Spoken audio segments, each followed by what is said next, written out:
Thank you for tuning in to the Student Organization Summit. Make sure to follow us on social media and check out the many other videos on this channel about working with and advising student organizations. And now, please enjoy your workshop.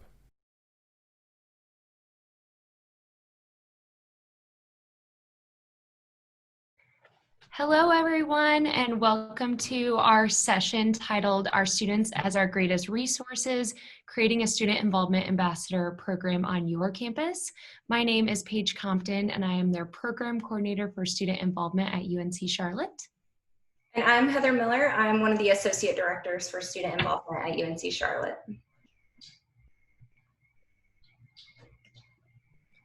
So we want to start by talking about our campus at UNC Charlotte and just giving you all a little bit more information. So we are located in Charlotte, North Carolina, which is a very large city here in North Carolina, and we were founded in 1946. So that makes us a pretty young institution. We are the second largest institution in the state with a little over 30,000 students total. And we have a little over 400 registered student organizations each year. So I will share a little bit about the history of our Student Involvement Ambassador position, kind of how we decided to start the program, kind of identifying some needs and where there were gaps in the services and resources that we were providing. So we started out by figuring out, what do we need from these ambassadors? How can they help promote our office and support the resources that we already had available, but also offer some new initiatives that we weren't able to do for various reasons, lack of staff. So in doing that, we wanted to pull some data of who was getting involved at UNC Charlotte, which students were involved. So we had OrgSync, which is now Engage, but using some data from that, what we learned was that there were a lot of our students that were involved, but they were involved in multiple things. So there was a huge chunk of our student population that wasn't involved in anything. So we knew that outreach would be a big component of this position, and just spreading the word about involvement, letting students know the benefit so that they were able to have access to and benefit from the involvement opportunities that we did have. So we knew that promotion and marketing would be a big part of this. We also have 400 student organizations, which means we have at least 1,200 student org officers that we also provide support and resources for. And so we were able to do a lot of that with the staff that we had, but it was all coming from a professional staff lens, and we really valued that peer-to-peer support aspect. So we knew that officer development and having peer-to-peer student leader support would be a big part of this position as well. So we kind of saw the roles and responsibilities starting to develop and evolve into two categories, which were support for our current orgs and officers, and then outreach to our student body about the benefits of involvement. We also just wanted a rich leadership and involvement experience for the ambassadors themselves. So having that cohort-based program where they could do a deep dive into some really good leadership skill development and learning some things that they could take with them into their career. So it was also important to build a position that was really beneficial for the students that we would select into the role.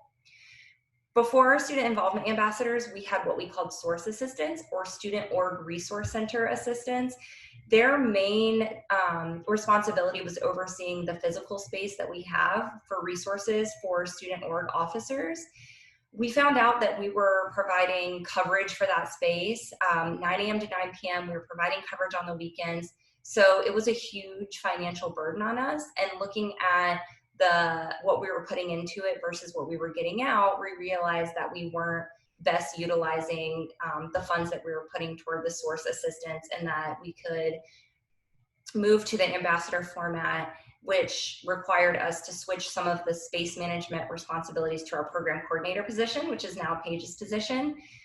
But with that, we were able to adjust our budget from switching to a student employee model to a paid student leadership model. So our student involvement ambassadors are paid, but it's in a stipend format. It's not an hourly format. So we were able to cut costs a lot, but also be able to provide some sort of monetary incentive to help thank these students for the work that they would put in.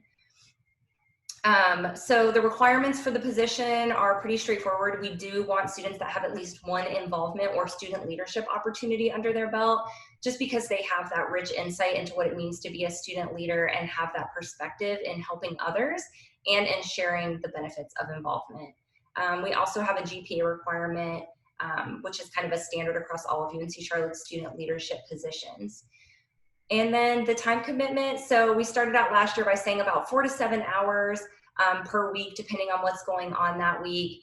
And it kind of ended up being around 5 hours per person per week, which worked out great. And we were able to not only fill the responsibilities and roles that we had written for them, but they were also able to do some new initiatives with that time as well.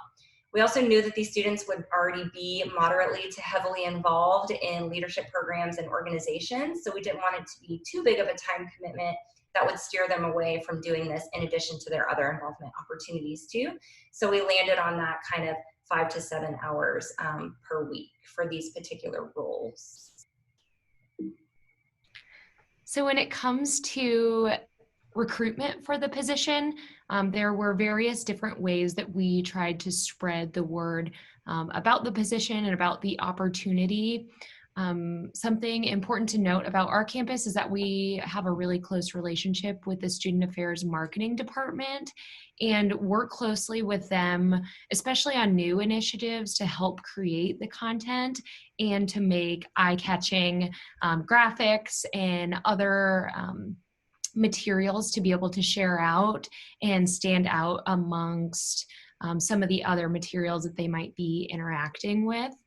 So our team worked with the graphic design team with the student affairs marketing team and created this eye-catching logo that you can see on your screen, and create that in some different formats based on where we were going to be sharing out the content. So we shared out flyers on social media. So our Instagram is one of the largest ways that we connect with students and our student organization leaders. We have really focused on getting more organization officers and organizations in general to follow us. And that has been a really big initiative lately in our office. And some of the ways that we encourage them to follow us is through different incentives and free t-shirts, but also by following them. Sometimes they don't know that our Instagram page exists. And so all they need to see is just that we're following them and they might follow us back. So we shared out these flyers on our grid posts within our Instagram, but also then shared them on our stories. We like to tag various different offices and other groups at UNC Charlotte because a lot of the times they're willing to promote out our information as well. And so just tagging them gives them a notification that we've got something going on that they might want to share with their community as well. We also shared out the information on Twitter. We have implemented some new videos for this upcoming recruitment season that were testimonials from our previous ambassadors and the ambassadors that served in the first ambassador group that we had. And so we were able to capture just a glimpse about their experience and share that out on our Instagram stories and Instagram TV. So that we can effectively tell their story through their own lens. We have a student organizations newsletter that goes out to all of our student organization officers who are listed in our Engage platform. So we've got about 2,000 plus students that receive that newsletter weekly. And so we shared out these opportunities in our newsletter for various weeks to encourage them to apply and to remind them of the deadline. We have a student organizations email account that we sent direct emails to our student organizations officers. And we highlighted this because this was the most effective strategy for marketing, and it led to the most amount of applications right after this initiative. So whenever we would send out these emails, shortly after we would see an increase and a peak in the amount of applications that we received shortly after the emails.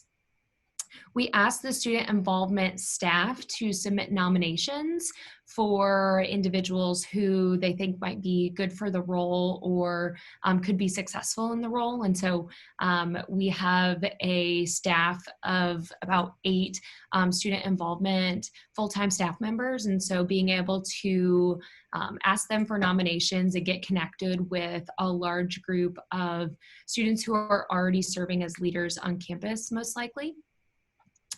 Our student affairs has a weekly newsletter, and so we included the content into those weekly newsletters as well, so that other offices and departments would be able to share the opportunity out with their own students that they might see fit for the position. We have some digital signage around our campus and especially within our student union. And so we have a place that we can send any flyers or other marketing materials to, and they will be able to post that digital signage so that when you're looking at a TV around our student union, you'll be able to see that opportunity pop up about applying to be part of the position. Our Engage page allows us to post alerts, and so we use the alerts feature as a way to share out content with our students. And so we included information about the deadline and the link to apply within our alerts within the Engage platform. We included information on the student involvement website and our student orgs website with the deadlines and additional information about compensation and time commitment. And then lastly, we would typically have a lot of printed signage in a normal year, a non-pandemic year. So we will post or we will print things like A-frames and other large posters and posters to be able to hang in the residence halls and other places on campus. This year for our recruitment year, we did not do printed materials just because of our lower numbers of students on campus, but that would be something that we would traditionally do. For the application process, we used our Engage platform to host our applications, and we asked individuals to answer a few simple short answer questions. We had the applications open for 2 to 3 weeks and used the different recruitment methods throughout those 2 to 3 weeks to continue to encourage individuals to apply and to share the word about the application being open. In our first year of the ambassador program, we were able to offer everyone an interview based on the number of applications that we did have. Our interviews were about 20 minutes long and were a mix of individuals from the student involvement staff, but also some of our ambassadors facilitating those interviews. So our previous year's ambassadors would help us facilitate those interviews because they were the ones who knew what the position looked like, what the commitment looked like, and how to be successful in the role. We asked interviewers to either recommend with reservations, or do not recommend individuals for the position. And lastly, our communication with our applicants was via email.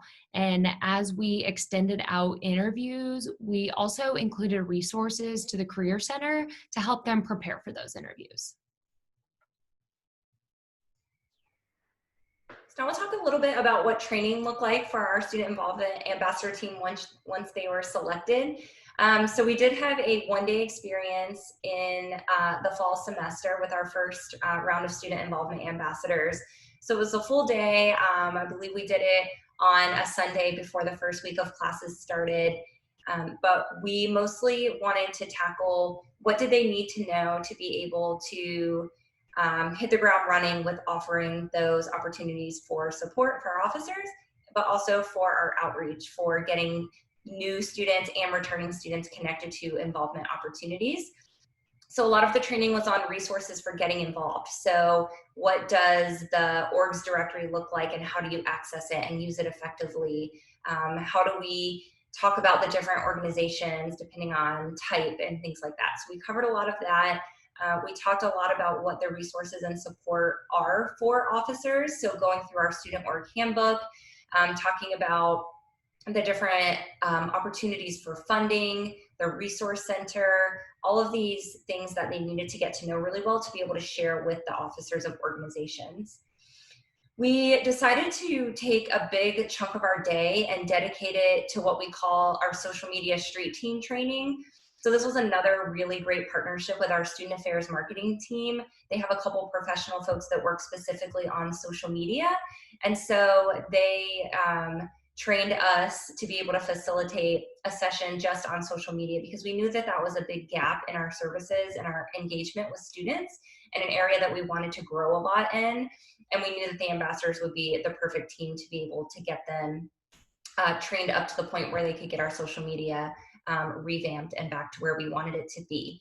So we called them our street team because we knew that though they would have some office hours and be in our space, they would also be ambassadors when they were out going to class or tabling or hosting their own org events or attending events. So we wanted them to be on social media and sharing the story of involvement all the time, whenever they felt comfortable, when they had their phones on them, so that we could kind of get a full picture of what's going on UNC Charlotte's campus. So we talked a lot about marketing strategies using social media. We talked about what students want to see on Instagram and on Twitter from a department. And we talked a lot about strategies for what should be on the grid versus what should be an Instagram story versus what should be on Twitter, and just getting them fully trained on what that looked like. And it ended up being really great because they were able to kind of be our social media experts, and they were able to use their own expertise and knowledge of social media and kind of merge that with our departmental and divisional expectations and really revamp what we were able to put out. We also talked a lot during training about our Get Involved presentation and practice what a consultation would look like. And Paige and I will soon dive into what all of these things mean and the things that the ambassadors are actually doing on a day-to-day basis. So a lot of this was prepped for that. But we do have a couple presentations that they provide. And so having them spend some time getting to know that content and ask questions about it was really important during training as well. And then practicing again those one-on-one consultations and what that would look like. So we knew that one day was a lot, but it wasn't necessarily enough for them to get to know all the ins and outs of their role, of their responsibilities, because it is so very broad. And so we knew that a lot of the learning, a lot of the training would also take place as they kind of did the things. So we called this experiential training. So for instance, I would table with the student involvement ambassadors the first couple of times that they tabled, or do a presentation with them so that they could kind of hear how we talk about our office, how we share resources, and kind of learn by doing. So we were able to weave in more training as the semester unrolled versus trying to cram it all into one day. And now we'll jump into the actual role and responsibilities of the job. So what the student involvement ambassadors are doing on a day-to-day basis, and how they are both supporting our student org officers and also offering those outreach pieces as well. So our ambassadors really help with our student organization officer development. And so one of the ways that they help with our development is by helping us facilitate the Toolbox series.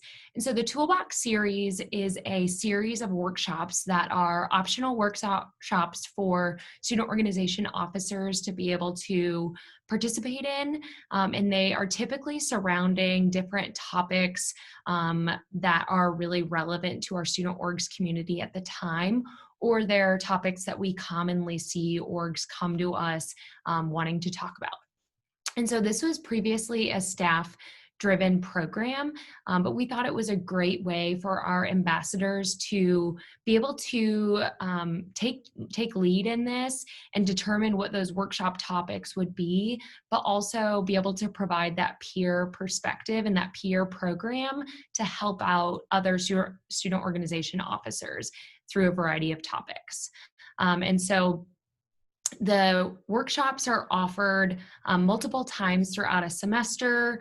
We typically try and at least do 3 per semester, and they can be on a lot of different topics. They can be related to fundraising, to social media, to marketing, and many other things. And so our ambassadors help figure out what the topic is going to be, create a location and time for it, and then facilitate those workshops and figure out if they'll be presenting the content, if we're asking a partner to help with the content, and what that looks like. The ambassadors also created Green Table Talks. And so the Green Table Talks are a space for our organizations to collaborate with one another and to share ideas with one another. And so they host these Green Table Talk events and invite student organization leaders and officers to sit around a table together and talk about what are some things that are going really well? What are some struggles? What are things going on in the UNC Charlotte community? How can we be better leaders for our campus? And much more. And so the ambassadors facilitate these conversations and ask questions to get the conversation flowing. But then the other participants really drive the discussion, and there's been some really rich discussion from these Green Table Talks.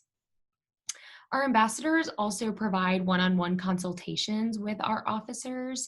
And so officers can request to have individual one-on-one meetings to be able to hear about the peer perspective from our ambassadors, and they can talk through different scenarios that they may be facing, different struggles. They can brainstorm ideas. They can answer questions about funding. Recently, we've been having a lot of conversations about what it looks like to move to a virtual environment. The ambassadors can really talk about a lot of different topics, and our ambassadors have very different leadership experiences, and so they're able to touch on a lot of different things. Each ambassador can really bring their expertise and their experience, but also be able to share out the content from our office and the resources that the Student Involvement Office provides.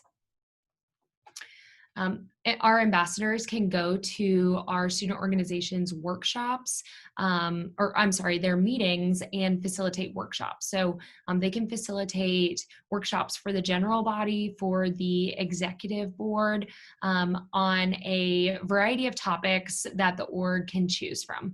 So these could be things related to recruitment, retention, team building, and much more. Something else that was really fun is our reminder fans. And so we had some fans created with our ambassadors' faces on one side of it. And this was another collaboration with our Student Affairs Marketing Department.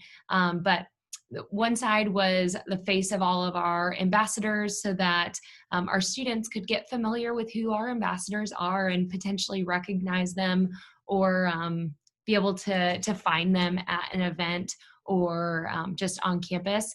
And then the other side was a checklist for the fall for our officers. And so it was a reminder of what are the things our student organizations need to do and can do during the fall to help complete their re-registration component, but also just be successful in the fall and take advantage of all the different resources that we have available. So as we stated, we wanted our ambassador team to also be kind of our social media experts. And so some of the ways that they helped us with that, one is by having a weekly organization event promotion. So one of our ambassadors really took ownership of this. And throughout the week, we would collect flyers or messages from the student orgs community about what they had going on as far as events or opportunities or information they wanted to share. And then everything was shared out and compiled every Sunday. So they started off by calling this the Sunday Sauce. The name didn't really take off, so we might have to rebrand that a little bit, but the idea will probably stick. Just another way for us to kind of gather what our student orgs are doing and be able to share it out in a fun and effective way, and on a regular basis too. So we also wanted to increase our followership. So one of the strategies we use to get people to follow us is by using our giveaways and trading giveaways like t-shirts and other promotional items for follows. And we also have an event called Pop into Student Involvement, where we would pop popcorn in our office, invite students to come in, chat with staff and students, and kind of see our space. And this was a great opportunity for us to connect with students that maybe weren't involved or just didn't know the benefits and resources available to them around involvement. So our ambassadors would table and be able to give out the giveaways, have conversations with students, and also encourage them to follow us on social media. So we were able to increase our Instagram followers by about 1,500 last year by matching it with our giveaway. So it was really effective. We also had them going around on our divisional golf carts and giving out giveaways and having conversations about involvement as well, and putting those on the Instagram account and kind of showing them riding around campus and spreading the word about involvement. So that was really fun for them as well. So one thing that was kind of unexpected is the way that we ended up using direct messages in Instagram. So one of our involvement ambassadors took a lot of time and ensured that we were following each one of our student organizations and messaging them and kind of having that communication with them. So we ended up using the DMs a lot for connecting one-on-one about opportunities that we had available and trying to recruit different orgs for different things, or to send them reminders. But they would also message us if they had content that they wanted us to share or an opportunity or event that they wanted us to help them promote. So it ended up being a really great way. You know, email is great, but in addition to that, it was nice to be able to have running conversations with the organizations using direct message as well. Our ambassadors help with our Get Involved consultations. And so as we move to a very virtual campus, we wanted to provide opportunities for students to be able to talk with other students and find out about what involvement opportunities there are, to sort through all the variety of opportunities, but then also pick out which opportunities might be good for them to continue to pursue. And so we use Google Appointments to help schedule these virtual Get Involved consultations. And so our ambassadors would block off certain times in their calendars, and then students would be able to sign up for 30-minute time slots to be able to have some of these initial conversations and talk through some of the resources available, especially for first-year incoming students who might be really eager to find out about those involvement opportunities.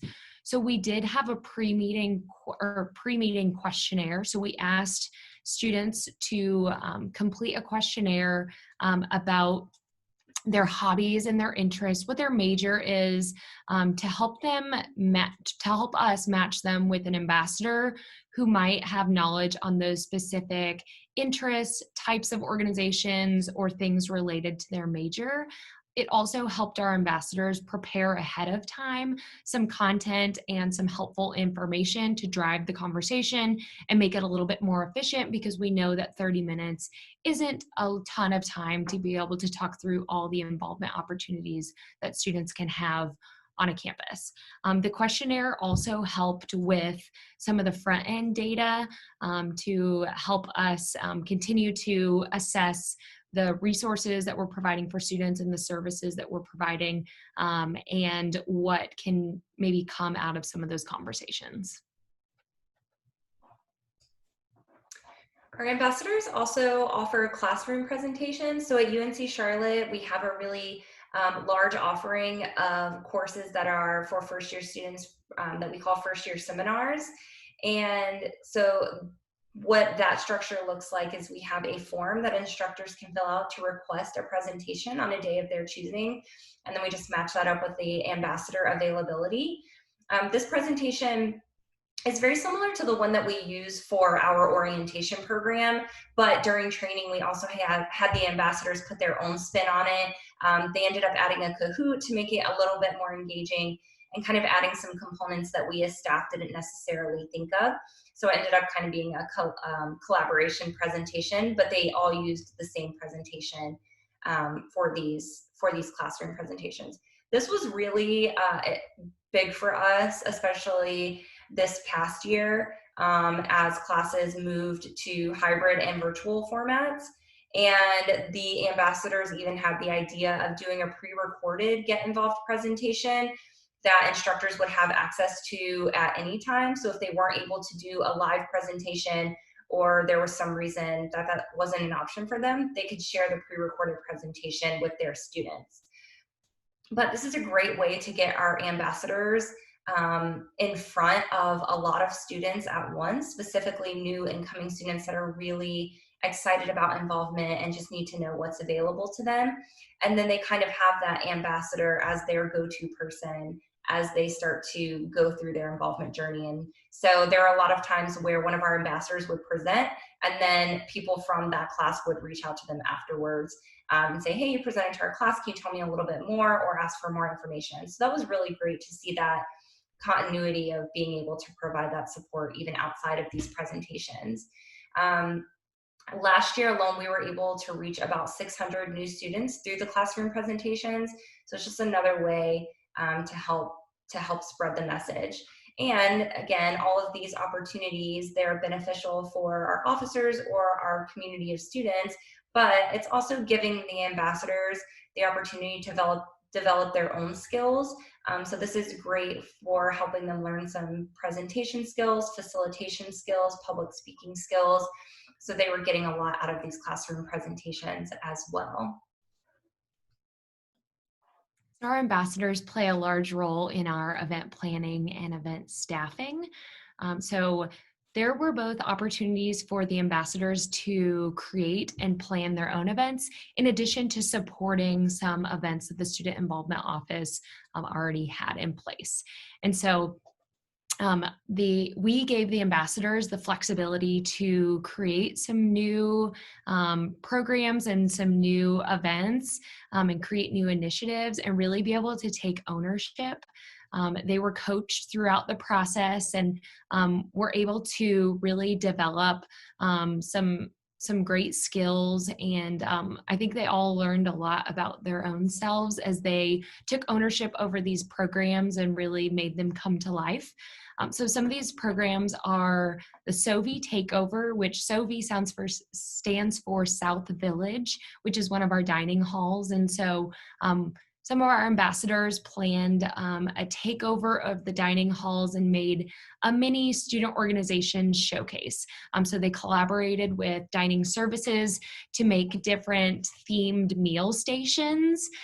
So for example, there was a sports club themed meal station where it was all ballpark type of food. And there were other tables set out around the dining halls with different information and resources regarding involvement and outside of the dining hall. So we shared a lot of different information about the resources for being able to get involved, what different organizations are available, and just to be a presence in the dining halls where the students are living and enjoying their meals. Another program was the Graduate Life Drop-In. And so this was an event where we had t-shirts that we gave away to graduate students who are visiting the Center for Graduate Life.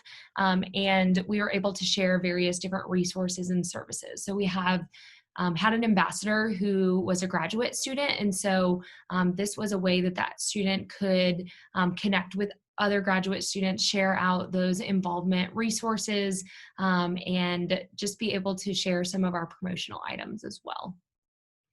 The Green Table Talks, which I talked about a little bit earlier, was a ambassador-driven and ambassador-grown event.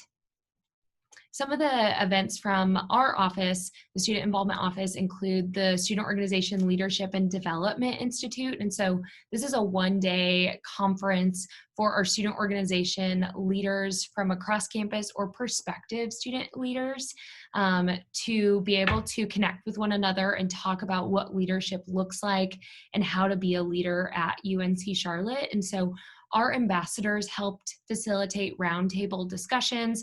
They helped promote the event. They helped staff the event and develop content for the event. We have Student Organization Excellence Awards each semester, and so our ambassadors take a large role in sharing their input and helping us plan for what the theme is for the event, what's the menu, what are just other fun aspects of the event, how can we promote the event, helping us share it out through social media, through their other channels, and just thinking of innovative ways to enhance the experience and the awards from each year. And lastly, the Student Organization Showcase. So this is our large student organization showcase where all of our 400 student organizations have the opportunity to table and showcase what their organization means to other UNC Charlotte students. And so our ambassadors help with the setup, the teardown, they help with check-in, registration, and various other things throughout the event. So some of the things that we have shared today, were not possible this year because of the change from in-person things to hybrid and virtual, and just being mindful of social distancing guidelines that our campus has had to enforce. And so our ambassadors have been wonderful in this transition from in-person and tons of large scale events to the virtual world, or having more smaller type events. And so some of the ways that they've helped us pivot to a virtual format include for the Excellence Awards this past spring, we had to move to a fully virtual space. And so they helped with presenting the awards, creating video content for the awards, sharing out the information about the awards, and so much more. For the consultations, that was something that was created because we were moving to this virtual world. And so they have done a great job engaging with really eager and excited students through our video platforms. Through social media. So we have really relied on social media to be able to share out content with our officers, with our other students, and other audiences. And so they've helped us think about what are some good ways to share that content, and how can we enhance our platform and what we are already doing and take it a step further. And lastly, our workshop series that I talked about earlier, that we offer a few times each semester, that fully transitioned to a virtual platform. And so they have really changed the topics to accommodate and to relate to the world that we're in. And so some of the topics for this semester include marketing and engaging with students who might not be engaged or might not want to engage, and how to enhance the membership and how to continue to keep your members engaged while we're in this virtual space. And so they have moved that to a fully virtual platform and record those, and then we share that workshop on our website as well, so that it's available for students to be able to view and access at any point in time. That was kind of our snapshot of our first year. Again, we've only had the Student Involvement Ambassador Program for one full academic year, and we're working on recruiting our second team right now. So we haven't been in this game too long, but there are a lot of ways that we're going to improve the program based off of feedback that we've gotten from the ambassadors, from students that have interacted with the ambassadors, and just kind of self-evaluating our programs and services that we offer through them.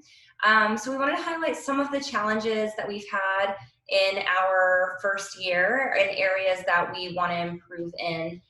So that if any of you are thinking about starting the program, maybe these are some things that you can get ahead of on the front end. So one challenge that we definitely ran into was accountability. So again, these are great students that are involved in a lot of things on campus. They are student leaders that are involved in sport clubs, graduate organizations, academic organizations. They have a lot going on. And so there were times where it was a little bit harder to catch up with them, to get on the same page, and to hold them accountable for all of these wonderful ideas and things that they wanted to implement.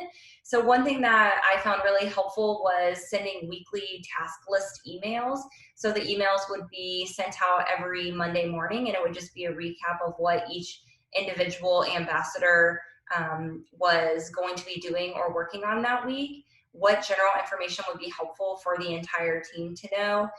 And it was just kind of a way to create a checklist for everybody to be able to be on the same page. They also didn't have a ton of time where their schedules were overlapping and they were getting to spend time with one another and connecting. And so we had to get creative about ways that they could stay connected to each other and partner up on some different projects and tasks as well. And having those task list emails, having everything in writing helped a lot with that. Also doing individual check-ins. So we would have team staff meetings on a weekly or bi-weekly basis, but it was also really helpful just to check in with the ambassadors one-on-one, not only to check in on the different projects that they were taking ownership over, but just to check in about what they were learning, how they were growing in the position, how they were viewing the position in regards to their own development, but also getting feedback from them on how they thought it was going, because again, they're the ones presenting and doing the consultation, so they have that really rich insight into ways that we could continue to improve. So we were constantly talking about that and taking notes on that as well. Also department-wide support. So it got really easy to funnel our ambassadors into thinking about student organizations, sharing information about organizations, supporting the organization officers.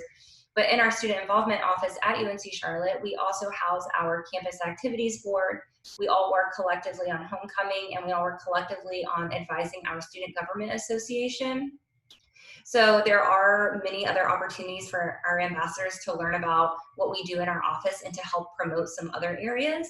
So last year, our ambassadors intentionally went to a CAB meeting, went to an SGA meeting, just to get in front of these other student leaders and connect with them and say, I'm a student involvement ambassador, and kind of this umbrella overarching promotional position. So what can I learn about you to be able to share out with other students?